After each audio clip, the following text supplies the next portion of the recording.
IBPS clerk के form का online आवेदन स्टार्ट हो चुका है। अपने फॉर्म को कैसे फिल करना है, एक लाइव फॉर्म आपको इस वीडियो में फिल करके दिखाया जाएगा। तो चलिए वीडियो को शुरू करते हैं। लेकिन वीडियो को शुरू करने के पहले यहाँ पर आपसे एक छोटी सी रिक्वेस्ट है कि चैनल पे नए हैं तो चैनल को सब्सक्राइब कर लें, बेल आइकन प्रेस कर दें जिससे आपको ऐसे ही अपडेट्स मिलते रहें। तो यहाँ पे सबसे पहले आपको किसी भी ब्राउजर को ओपन करने के बाद IBPS की ऑफिशियल वेबसाइट पे पहुंच जाना है। यहाँ पर आप थोड़ा सा स्क्रॉल डाउन करेंगे तो आपको रिसेंट अपडेट में सबसे पहले नंबर पर ही दिख जाएगा apply online for common recruitment process under CRP clerk 14, जिस पर आपको क्लिक कर देना है। क्लिक करते ही आपके सामने एक नया पेज आ जाएगा जिसमें सभी डिटेल आपको लिख जाएगी डेट वाइज। तो यहाँ पे आप देख सकते हैं कि 1 जुलाई को इस फॉर्म का आवेदन होना स्टार्ट हुआ है। आपको पहले लाइन में ही डिटेल में दिख जाएगा apply online for common recruitment process under CRP clerk 14। तो आपको इस पर क्लिक कर देना है। क्लिक करते ही आपके सामने एक नया पेज आ जाएगा जिसमें आपको सभी इंपॉर्टेंट डेट्स वगैरह लिखा दिख जाएगा। साइड में आपको click here for new registration का ऑप्शन मिलेगा जिस पर आपको क्लिक कर देना है। क्लिक करते ही आपके सामने रजिस्ट्रेशन फॉर्म ओपन हो जाएगा जिसमें आप स्टेप 1 से लेकर स्टेप 6 तक देख सकते हैं। आपको सभी डिटेल को फिल करते हुए अपने फॉर्म को कंप्लीट करना है। तो यहाँ पे हम लोग स्टेप 1 पे, जो कि बेसिक इन्फो है, यहाँ पर आ चुके हैं। आपको यहाँ पे सबसे पहले अपना फर्स्ट नेम टाइप करना है। कंफर्म फर्स्ट नेम में अपने फर्स्ट नेम को रीटाइप कर देना है। उसके बाद अगर आपका मिडिल नेम है तो मिडिल नेम में टाइप करें, उसको आपको कंफर्म मिडिल नेम में रीटाइप कर देना है। अगर मिडिल नेम नहीं है तो आप इसे खाली छोड़ सकते हैं। इसी तरीके से आपको लास्ट नेम में अपना लास्ट नेम टाइप कर देना है और कंफर्म लास्ट नेम में अपने लास्ट नेम को रीटाइप कर देना है। अब मान लीजिए कि आपका केवल फर्स्ट नेम है, लास्ट नेम नहीं है, तो केवल आपको फर्स्ट नेम टाइप करके कंफर्म फर्स्ट नेम टाइप कर देना है और बाकी ऑप्शन आपको खाली छोड़ देने हैं। उसके बाद नीचे आपका फुल नेम ऑटोमेटिक टाइप हो जाएगा जो कि आपने ऊपर टाइप किया होगा। इसके बाद नीचे आपको मोबाइल नंबर देना है। ये मोबाइल नंबर एक्टिव होना चाहिए क्योंकि इस पर आपकी रजिस्ट्रेशन की डिटेल आएगी। उसके बाद आपको नीचे कंफर्म मोबाइल नंबर में अपने दिए हुए मोबाइल नंबर को रीटाइप कर देना है। अल्टरनेटिव मोबाइल नंबर आपसे नीचे पूछा जा रहा है, तो अगर आप देना चाहते हैं तो दे सकते हैं, वरना इसे खाली छोड़ सकते हैं। उसके बाद नीचे आपको ईमेल आईडी टाइप कर देना है। उसके बाद आपको डोमेन सेलेक्ट कर लेना है अपने ईमेल आईडी का। नीचे कंफर्म ईमेल आईडी में आपको अपने पूरे ईमेल आईडी को एक ही बॉक्स में टाइप कर देना है। उसके बाद नीचे आपको सिक्योरिटी कोड में कैप्चा फिल करना है और सेव एंड नेक्स्ट के बटन पे क्लिक कर देना है। ऐसा करते ही आपके सामने एक पॉपअप आ जाएगा जिसमें आपको बताया जाएगा कि आपको अपनी सभी डिटेल को देख लेना है। बाद में आप चेंज नहीं कर पाएंगे किसी भी डिटेल में, तो अच्छी तरीके से अपनी डिटेल को चेक करें, कोई भी गलती नहीं रहनी चाहिए। आपको पॉपअप में ओके करना है। ऐसा करते ही आपका स्टेज 1 कंप्लीट हो जाएगा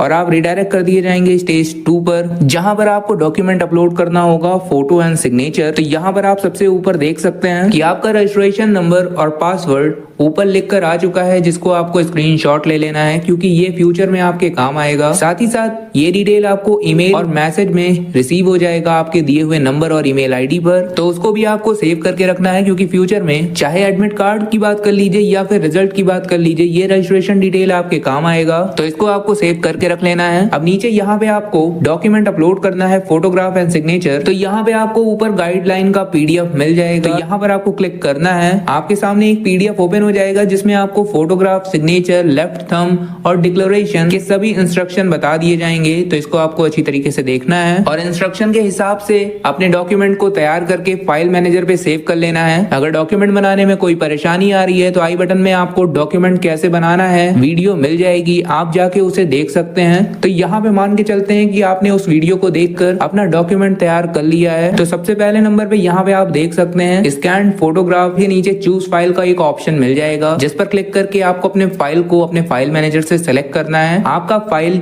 अपलोड हो जाएगा और आपके सामने आ जाएगा। अब यहाँ पे इमेज अपलोड का काम तो खत्म हो गया है, लेकिन साइड में आप देख सकते हैं आपको एक लाइव फोटो कैप्चर करना है। इसके लिए 2 ऑप्शन है। अगर आप लैपटॉप पे कर रहे हैं या डेस्कटॉप पे कर रहे हैं तो वेबकैम की मदद से आप यहाँ पे अपने फोटोग्राफ को कैप्चर कर सकते हैं, लेकिन कई लोगों का वेबकैम VGA होता है जिसमें फोटो साफ नहीं आती है। तो आप अगर अपने फोन से कैप्चर करना चाह रहे हैं तो उसके लिए भी नीचे ऑप्शन मिल जाएगा। आप यहाँ पे साइड में देख सकते हैं जिस पर लिखा हुआ है क्लिक हियर टू स्कैन। तो यहाँ पे आप स्कैन करने के लिए इस पर क्लिक करेंगे, आपका QR क्लियर हो जाएगा। अब आप अपने मोबाइल फोन से किसी भी स्कैनर का यूज करके इसे स्कैन करेंगे, वहां पर आपको एक लिंक जनरेट कर दिया जाएगा। मैं साइड में आपको मोबाइल स्क्रीन रिकॉर्डर ऑन करके दिखा देता हूं कि क्या करना है और कैसे करना है। तो आप यहाँ पे देख सकते हैं कि मैंने मोबाइल फोन में स्क्रीन रिकॉर्डर ऑन कर लिया है और अब हम लोग नॉर्मली स्कैनर पे जाते हैं। आप सभी के मोबाइल में स्कैनर एप्लीकेशन आपको टूल में मिल जाएगा। ओपन करने के बाद आपको अपने स्कैनर की कैमरा को इस QR पे पॉइंट करना है। आप देखेंगे कि स्कैन होते ही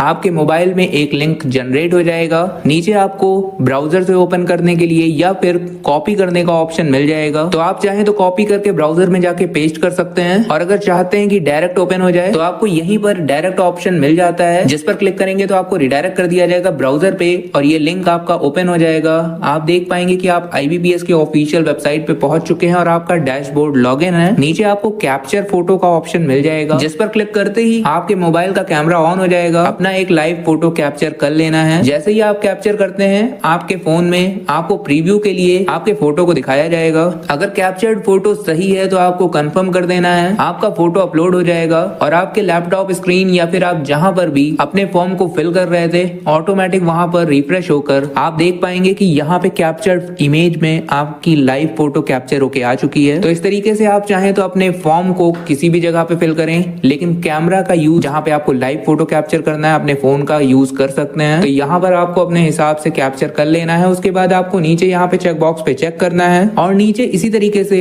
आपको स्कैन सिग्नेचर चूज फाइल पे क्लिक करके अपने फाइल को सेलेक्ट करके अपलोड कर देना है। आपके सामने आपका सिग्नेचर आ जाएगा। उसके बाद नीचे चेक बॉक्स पे चेक कर देना है और नेक्स्ट कर दें। ऐसा करते ही आप स्टेज 3 पे पहुंच जाएंगे, जहां पर आपको कुछ बेसिक डिटेल देना होगा, जिसमें सबसे पहले नंबर पे आपसे कैटेगरी पूछ रहा है। तो general, EWS, OBC, SC, ST किसी भी कैटेगरी से आप आते हैं तो यहाँ पर आपको अपने कैटेगरी का सिलेक्शन कर लेना है। नीचे आपसे आपके डिसेबिलिटी के बारे में पूछ रहा है कि अगर आप 40% या उससे ज्यादा डिसेबल हैं तो आपको यस या नो में बताना होगा। अगर डिसेबल्ड हैं तो आप यस करेंगे। नीचे आपको टाइप ऑफ डिसेबिलिटी, सब टाइप ऑफ डिसेबिलिटी, ये सारी डिटेल आपको देनी होगी। अगर आप डिसेबल नहीं है तो नो करेंगे। ये सारे ऑप्शन आपके सामने से हट जाएंगे, आपको इसमें कोई भी डिटेल देने की जरूरत नहीं होगी। तो अपने हिसाब से इसमें यस या नो में आपको बता देना है। इसके बाद आप स्क्रॉल डाउन करेंगे तो नीचे आप देखेंगे कि अगर आप डिसेबल्ड नहीं थे, आपने ऊपर डिसेबिलिटी को नो किया है, तो नीचे कई सारे ऑप्शन ऑटोमेटिक डिसेबल रहेंगे जिसमें आप यस या नो नहीं कर पाएंगे। तो इन सभी ऑप्शन को आपको छोड़ देना है। और अगर आपने ऊपर डिसेबिलिटी में यस किया है तो नीचे आपको अपने हिसाब से सभी ऑप्शन को पढ़ना है और यस नो में अपने डिसेबिलिटी के हिसाब से बता देना है। ये सारे ऑप्शन डिसेबल पर्सन के लिए ही हैं, तो डिसेबल पर्सन इस पे अच्छी तरीके से ध्यान दें। उसके बाद यस नो में अपने आंसर को दे देना है। उसके बाद आपको स्क्रॉल डाउन करना है। नीचे आपसे पूछा जा रहा है कि क्या आप फैमिली मेंबर हैं या फिर बच्चे हैं उनके जो 1984 के दंगे में मार दिए गए थे। तो अगर हैं तो आपको यस करना है, अन्यथा नो करना है। उसके बाद नीचे अपना रिलीजन बताना है। माइनॉरिटी कम्युनिटी से अगर आप आते हैं तो यस या नो में आपको आंसर दे देना है। अगर आते हैं तो यस करिए, नहीं आते हैं नो करिए। नीचे आपसे एक्स सर्विसमैन डिटेल के बारे में पूछा जा रहा है। तो अगर आप एक्स सर्विसमैन हैं तो यस करेंगे, अन्यथा नो करेंगे। डिसेबल्ड एक्स सर्विसमैन है तो यस करेंगे, अन्यथा नो करेंगे। अगर आप एक्स सर्विसमैन पे यस करते हैं तो नीचे आपको पीरियड ऑफ सर्विस बताना होगा, और नो करते हैं तो ये ऑप्शन आपके सामने डिसेबल रहेगा। तो यहाँ पर आप अपने हिसाब से ऑप्शन को सेलेक्ट कर लें यस या नो में। उसके बाद आप यहाँ पे देख सकते हैं कि यहाँ पे नो करते ही काफी सारे ऑप्शन डिसेबल हो चुके हैं, क्योंकि ये सारे ऑप्शन केवल एक्स सर्विसमैन के लिए हैं। तो जो भी यस करते हैं उनको ये सारे ऑप्शन को बताना होगा यस या नो में। तो यहाँ पर मैं डिटेल को नो कर रहा हूँ, तो नीचे सारे ऑप्शन डिसेबल हो चुके हैं। अब थोड़ा सा स्क्रॉल डाउन करेंगे तो नीचे पूछा जा रहा है कि are you a dependent of a serviceman killed in action. तो यहाँ पे आपको यस या नो में बता देना है। उसके बाद आपको स्क्रॉल डाउन करना है। नीचे आपसे पूछा जा रहा है are you seeking relaxation under widow divorced women. तो इस तरीके का अगर कोई रिलैक्सेशन आपको चाहिए तो आप यस कर सकते हैं, अन्यथा नो कर दीजिए। उसके बाद नीचे आपसे पूछ रहा है कि CWE/CRP में जल्द हुए किसी भी एग्जाम में आपने अपीयर हुए हैं या नहीं। तो अगर हुए हैं तो आपको यस करना है। नीचे आपसे पूछेगा हाउ मेनी अटेम्प्ट, तो यहाँ पे आपको बताना है 1 2 3 जितना भी आप अटेम्प्ट दिए हैं आपको यहाँ पर टाइप कर देना है। नीचे आपसे पूछा जा रहा है कि select the CWE/CRP clerk attempted earlier में, यहाँ पे आप लिस्ट देख सकते हैं। आपको बताना होगा कि आपने कौन सा अटेम्प्ट, कौन सा अर्लियर एग्जाम में आप अटेम्प्ट किए थे। तो लिस्ट में इसका सिलेक्शन कर लेना है। बाकी अगर आप एग्जाम में अपीयर नहीं हुए थे तो आप यहाँ पे नो कर दें। नीचे के ऑप्शन आपके लिए डिसेबल हो जाएंगे, उसमें आपको कोई भी डिटेल देने की जरूरत नहीं पड़ेगी। उसके बाद नीचे आपको नेशनैलिटी सेलेक्ट कर लेना है, इंडियन या फिर अदर। तो आप अपनी नेशनैलिटी सेलेक्ट करें। स्टेट बताना है आपको कि आप किस स्टेट से अप्लाई कर रहे हैं या फिर किस स्टेट यूटी के लिए अप्लाई करना चाह रहे हैं। तो अपने स्टेट को सेलेक्ट कर लें। उसके बाद जो भी स्टेट आप सेलेक्ट करते हैं प्री एग्जाम के लिए आपको सेंटर का चुनाव करना होगा। तो अपने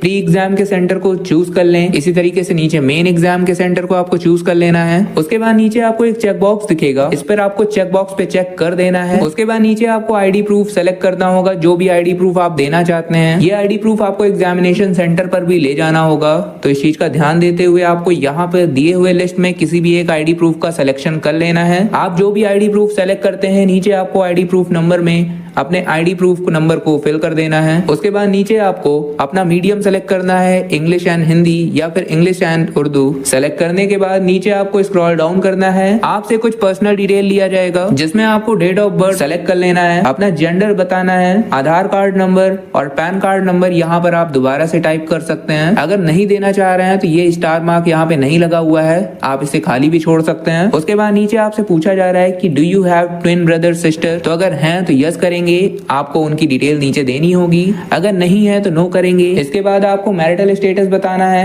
मैरिड अनमैरिड, तो आप यहाँ पे सेलेक्ट कर लें। उसके बाद नीचे father's name mother's name type कर देना है। अगर आप मैरिड हैं तो स्पाउस नेम टाइप करना है, अन्यथा खाली छोड़ देना है। इसके बाद कॉरेस्पॉन्डेंस एड्रेस और परमानेंट एड्रेस आपसे पूछा जा रहा है, तो एड्रेस लाइन 1, 2 एंड 3 में आपको अपने पूरे एड्रेस को टाइप करना है, स्टेट बताना है, डिस्ट्रिक्ट सेलेक्ट कर लेना है और पिन कोड टाइप कर देना है। अगर आपका दिया हुआ कॉरेस्पॉन्डेंस एड्रेस और परमानेंट एड्रेस दोनों सेम है तो नीचे आपको परमानेंट एड्रेस टाइप करने की जरूरत नहीं है, बल्कि आपको यहाँ पे चेक बॉक्स दिख जाएगा जिसके सामने लिखा हुआ है कि सेम एज एड्रेस और कॉरेस्पॉन्डेंस। तो यहाँ पे जैसे ही चेक बॉक्स पे चेक करेंगे आपका दिया हुआ कॉरेस्पॉन्डेंस एड्रेस ही नीचे ऑटोमेटिक फिल हो जाएगा, तो इस पर चेक कर दें। और अगर दोनों अलग है तो इस पे चेक ना करें, बल्कि दोनों में अलग अलग एड्रेस टाइप कर देना है। अब नीचे आपको इनवॉइसिंग के लिए अपना एड्रेस सेलेक्ट कर लेना है, चाहे वो कॉरेस्पॉन्डेंस हो या परमानेंट, तो दोनों में से किसी भी एक को आपको सेलेक्ट कर लेना है। नीचे आपको आपका फीस अमाउंट दिख जाएगा, साइड में आप वैलिडेट योर डिटेल पे क्लिक करेंगे, आपका दिया हुआ डिटेल वेरीफाई हो जाएगा। उसके बाद आपको सेव एंड नेक्स्ट कर देना है। ऐसा करते ही आप क्वालिफिकेशन डिटेल पे पहुंच जाएंगे, जहां पर आपको graduation, post graduation, professional qualification या फिर अदर, आपने जो भी क्वालिफिकेशन क्वालिफाई किया है आपको बताना है। मिनिमम क्वालिफिकेशन आपका ग्रेजुएशन या इक्विवेलेंट होना चाहिए, तो यहाँ पे ग्रेजुएशन डिटेल मैं फिल कर रहा हूँ। आप अपने हिसाब से सभी डिटेल को यहाँ पे फिल कर दें। डिग्री में आपको बताना है कि आपने कौन सा स्ट्रीम लिया था, बीए, बीएससी, बीकॉम, बीटेक या फिर अदर कोई, तो यहाँ पर सेलेक्ट कर लें। स्पेशलाइजेशन या सब्जेक्ट में आपको अपना स्पेशलाइजेशन सेलेक्ट कर लेना है। पासिंग डेट आपके मार्कशीट या सर्टिफिकेट के सबसे नीचे आपको मिल जाएगा, तो यहाँ पर आपको सेलेक्ट करना है। परसेंटेज ऑफ मार्क आपको यहाँ पे बताना है। क्लास ग्रेड आपको यहाँ पे सेलेक्ट कर लेना होगा। उसके बाद नीचे अगर आपने पीजी या प्रोफेशनल क्वालिफिकेशन या अन्य कोई क्वालिफिकेशन किया है तो नीचे आप डिटेल दे सकते हैं, वरना आप इसे खाली छोड़ दें। उसके बाद नीचे आपसे पूछ रहा है do you have computer knowledge, तो यहाँ पे यस या नो में आपको बताना है। उसके बाद स्क्रॉल डाउन करेंगे तो नीचे आपको वर्क एक्सपीरियंस डिटेल देखने मिल जाएगी, तो यस नो में आप बता सकते हैं। हालांकि इस डिटेल को आप छोड़ भी सकते हैं अगर आप एक्स सर्विसमैन नहीं हैं और आपके पास कोई भी एक्सपीरियंस डिटेल नहीं है तो आप इसे छोड़ दें। उसके बाद आपको नीचे आना है अदर डिटेल में। यहाँ पर आपसे प्री एग्जाम ट्रेनिंग के बारे में पूछा जा रहा है, तो अगर आप प्री एग्जाम ट्रेनिंग लेना चाहते हैं तो यस करें। नीचे आपको सेंटर चूज करना होगा। अगर आप ऐसा ट्रेनिंग नहीं लेना चाह रहे हैं तो नो कर दें। इसके बाद पूछा जा रहा है कि किसी भी ऑफेंस में लॉ द्वारा आप पर कोई भी कानूनी कार्यवाही चलाई गई है या नहीं, तो आपको यहाँ पे बता देना है। उसके बाद नीचे आपको लैंग्वेज नोन में आप देख सकते हैं कि यहाँ पे आपको 3 ऑप्शन मिल रहे हैं, तो आपको एक लैंग्वेज सेलेक्ट करना होगा, चाहे इंग्लिश हो या हिंदी हो, और उसके बारे में आपको बताना होगा कि आप रीड, राइट, स्पीक क्या क्या कर पाते हैं, तो यहाँ पे टिक करना है। बाकी आप चाहें तो हिंदी, इंग्लिश और अदर का ऑप्शन के लिए तीसरे ऑप्शन पे जाके अगर आपको कोई और लैंग्वेज भी आती है तो उसके बारे में भी आप बता सकते हैं। तो यहाँ पर आपको अपने हिसाब से हिंदी, इंग्लिश, अदर के ऑप्शन को सेलेक्ट करके रीड, राइट, स्पीक आप क्या कर पाते हैं आपको बताना होगा। उसके बाद नीचे आपको वैलिडेट योर डिटेल करना है। उसके बाद आपको सेव एंड नेक्स्ट कर देना है। ऐसा करते ही आप प्रेफरेंस के डिटेल पर आ जाएंगे। यहाँ पर आपको काफी सारे बैंक लिस्ट दिख जाएंगे जिसमें आपको प्रेफरेंस वाइज सेट कर देना है कि अगर आपको ज्वाइनिंग मिलती है तो आप पहले नंबर पे कौन से बैंक को प्रेफर करते हैं, कि आप पहले नंबर पे जाना चाहते हैं, तो अपने प्रेफरेंस को यहाँ पे नंबर वाइज सेट कर दें। जैसे ही आप टिक करते चले जाएंगे आपको बगल के खाली बॉक्स में प्रेफरेंस ऑफ बैंक जहां पे लिखा हुआ है वहां पर आपको 1 2 3 4 में आपका प्रेफरेंस सेट होता हुआ दिख जाएगा। तो यहाँ पे सभी बैंक पे आपको टिक कर देना है अपने प्रेफरेंस वाइज। इसके बाद नीचे वैलिडेट योर डिटेल करना है, आपका डिटेल वैलिडेट हो जाएगा और सेव एंड नेक्स्ट कर देना है। ऐसा करते ही आप स्टेप 4 जो कि प्रीव्यू का पेज है यहाँ पे पहुंच जाएंगे। यहाँ पर आपको अपनी दी गई सभी डिटेल को एक बार अच्छी तरीके से प्रीव्यू करना है, कोई भी गलती नहीं रहनी चाहिए। अगर कोई गलती है तो सबसे नीचे आने के बाद आपको बैक बटन पे क्लिक करना है और बैक करने के बाद आपको उस गलती का सुधार सबसे पहले करना होगा, क्योंकि यहाँ पर अगर आपने बैक करके सुधार नहीं किया तो बाद में आपको ऑप्शन नहीं मिलेगा। तो सबसे पहले गलती का सुधार कर लें। उसके बाद आपको सेम पेज पर अगर सारी डिटेल सही दिख रही है तो नीचे आपको डिक्लेरेशन चेक बॉक्स में आई एग्री चेक बॉक्स पे चेक करना है। उसके बाद नीचे आपको 2 ऑप्शन मिलेंगे, 2 में से किसी एक चेक बॉक्स पर ही आपको चेक करना है। तो किस पे चेक करना है मैं आपको बता दे रहा हूँ। सेकंड ऑप्शन में लिखा हुआ है कि आपका एप्लीकेशन में दिया गया नेम या फिर कोई भी डिटेल आपके आईडी प्रूफ के डिटेल से मैच खा रहा है तो आपको सेकंड ऑप्शन पे टिक करना है। लेकिन अगर एप्लीकेशन में दिया गया डिटेल और आपके आईडी प्रूफ में दिया गया डिटेल आपस में मैच नहीं खा रहा है तो आपको तीसरे ऑप्शन पे टिक करना है। तो ये चीज आपको ध्यान देना है कि आप किस कैटेगरी में आते हैं। तो इस तरीके से आपको दूसरा या तीसरा अपने हिसाब से टिक कर देना है। तो टिक करने के बाद नीचे आपको कंप्लीट रजिस्ट्रेशन पे क्लिक कर देना है। ऐसा करते ही आपका रजिस्ट्रेशन कंप्लीट हो जाता है और आप स्टेप 5 पे पहुंच जाएंगे, जहां पर आपको लेफ्ट थंब इंप्रेशन और हैंड रिटन डिक्लेरेशन अपलोड करना होगा, जिसकी गाइडलाइन साइड में आपको लिंक मिल जाएगा। इस पर क्लिक करेंगे तो आप पीडीएफ पे रिडायरेक्ट हो जाते हैं। आपके सामने यहाँ पर मैं ओपन कर दे रहा हूँ। आप देख सकते हैं कि जो भी आपका इंस्ट्रक्शन दिया हुआ है आपके सामने, इसको अच्छी तरीके से आप स्क्रीनशॉट लेके पढ़ सकते हैं। तो यहाँ पर आपको चूज फाइल पे क्लिक करके अपने फाइल को सेलेक्ट करके अपलोड कर लेना है। अपलोड करते ही आपको प्रीव्यू दिखा दिया जाएगा आपके लेफ्ट थंब इंप्रेशन का, साथ ही साथ हैंड रिटन डिक्लेरेशन का भी। आप नीचे यहाँ पे अपलोड करेंगे तो आपको प्रीव्यू दिखा दिया जाएगा। तो दोनों ही डॉक्यूमेंट को अपलोड करने के बाद नीचे आपको सिक्योरिटी कोड फिल करना है और सेव एंड नेक्स्ट कर देना है। अगर आपको डॉक्यूमेंट बनाने में कोई दिक्कत आ रही है तो इंस्ट्रक्शन वाइज कैसे अपने डॉक्यूमेंट को क्रिएट करना है, चाहे वो फोटो हो, साइन हो, हैंड रिटन डिक्लेरेशन हो या फिर लेफ्ट थंब इंप्रेशन हो, इसके लिए वीडियो अपलोड कर दी गई है। आप आई बटन में जाके पूरी वीडियो देख सकते हैं और वहां पे अपने डॉक्यूमेंट को बनाना सीख सकते हैं। अब इसके बाद यहाँ पे सिक्योरिटी कोड फिल करने के बाद सेव एंड नेक्स्ट करना है। ऐसा करते ही आप स्टेज 6 पे पहुंच जाएंगे, जहां पर आपका अमाउंट शो कर जाएगा। नीचे आपको सिक्योरिटी कोड फिल करना है और सबमिट कर देना है। आपको रिडायरेक्ट कर दिया जाता है पेमेंट पेज पर, जहां पर आपको काफी सारे ऑप्शन मिल जाएंगे, credit card, debit card, internet banking, wallet, QR, UPI.